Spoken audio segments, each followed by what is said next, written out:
Então, que, cara, se Deus fosse sumamente bom, ele passaria esses tipos de comandos, ele legitimaria tanto ódio assim, Entendi. não parece compatível. Entendi. Bom, vamos lá.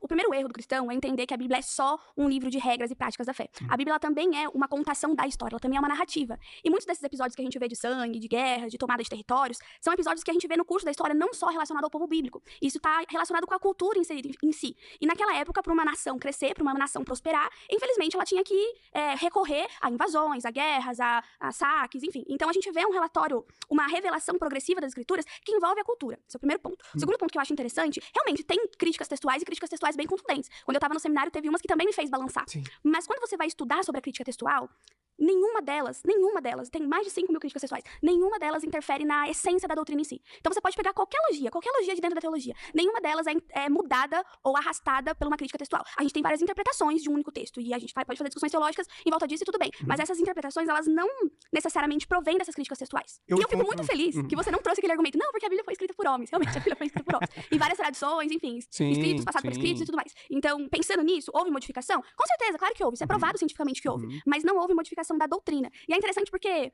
são muitos homens, muitos anos passaram, e ela permanece viva, ela permanece atual, ela permanece eficaz nas coisas boas. É claro que a gente não vai sair invadindo o território alheio e saqueando o território alheio, isso é fato, nem apedrejando o homossexual. Mas se a gente for interpretar de acordo com a nossa cultura hoje, de acordo com a nossa realidade hoje, ela vive eficaz. Interessante você ter trazido esse ponto, porque eu nem tinha me lembrado desse argumento. Realmente, várias narrativas bíblicas foram herdadas de outras tradições. A própria narrativa sobre o dilúvio, que não seria original dos israelitas, por exemplo. Tem vários tipos de narrativa sobre dilúvio, mas eu aprendi isso recentemente com um historiador, que existem dilúvio, muitas... Jonas também.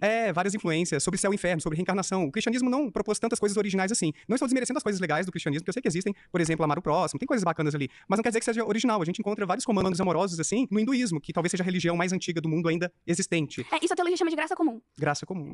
Como criações de Deus, como imagem e semelhança de Deus, Deus passou Deus tem atributos incomunicáveis e atributos comunicáveis que ele passou pro homem. E isso é todo homem, seja o hindu, seja o japonês, seja o índio, seja o brasileiro, seja o estuprador.